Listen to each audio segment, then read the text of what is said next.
Everyone, ఈ video end వరకు చూడండి, చాలా వాల్యుబుల్ ఇన్ఫర్మేషన్.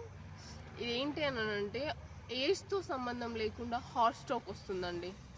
వాడు ఏ క్లాస్, ఏ చిన్న పిల్లల నుంచి అసలు మనం ఎక్స్పెక్ట్ చేయట్లేదు. మనం తినే ఫుడ్ కానీ ఏదైతే ఇవన్నీ మేజర్ ఇంపాక్ట్ ఉన్నాయి. సో దీన్ని ఇప్పుడు ఒక పర్సన్కి హార్ట్ స్ట్రోక్ వచ్చింది అని అంటే సిమ్టమ్స్ ఉంటాయి. చల్లగా అయిపోవడం కానీ, పర్సన్ చెస్ట్ పెయిన్ రావడం కానీ, అలాంటి సిమ్టమ్స్ ఉండి ఆ పర్సన్ ఒక దగ్గర కూర్చొని ఉంటే నడువు కాసేపు పడుకో అలాంటి ఏం చెప్పకండి. అక్కడ బ్లడ్ పంప్ అవ్వట్లేదు హార్ట్కి. అప్పుడు మీరు ఏంటి అని అంటే ఆ పర్సన్ని ఎలా కూర్చున్నాడో అలా కూర్చోబెట్టి డిస్ప్రిన్ అనే ట్యాబ్లెట్ ఉంటుందండి. ఆ ట్యాబ్లెట్ వేయడం వల్ల బ్లడ్ పంప్ అవ్వదు. అంటే ఆ బ్లడ్ని పల్చగా చేయడానికి డిస్ప్రిన్ అనే ట్యాబ్లెట్ చాలా యూజ్ అవుతుంది.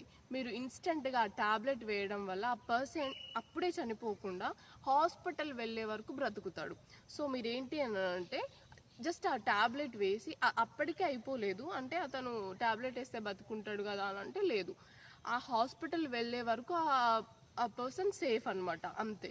మీరు హాస్పిటల్కి తీసుకుని తర్వాత ట్రీట్మెంట్ చేయొచ్చు. ఇది చాలా వాల్యుబుల్ ఇన్ఫర్మేషన్ అండి. అందరికి వీలైనంత తొందరగా షేర్ చేయండి. Thank you. Bye bye.